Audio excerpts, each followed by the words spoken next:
ত্রিপুরার বিকাশমুখী কর্মযজ্ঞের কাছে বাংলার ঘাসফুল দলের তালিবানি শাসন কায়েম করার স্বপ্ন গোড়াতেই ভেস্তে যাওয়ার পর এবার প্রলোভন দেখিয়ে লোক জড়ো করার কায়দায় নেমেছেন সদ্য ঘাসফুল নেতা সুবলবাবু।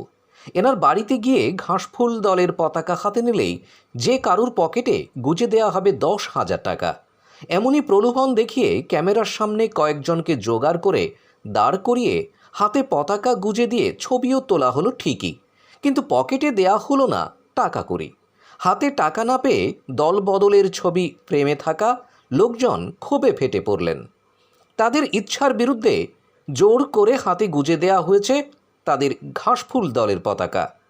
তারা যে বিকাশের গতিধারার সঙ্গেই আছেন। আমার নাম বিজয় সাহা, বাড়ি বাজারদিঘি। আমি বিজেপি কর্মী। আমি গতকাল আগরতলায় গেছিলাম। আমার এক বন্ধু জোর করে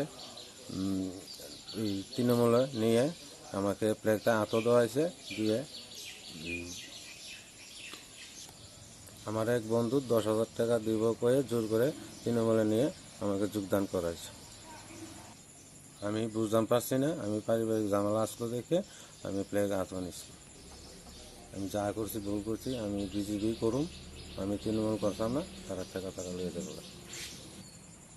রাজ্য সরকার ভালো কাম করতে আছে, আমি বিজেপি কর্মী, আমি বিজেপি করাম, আমি তৃণমূল করতাম।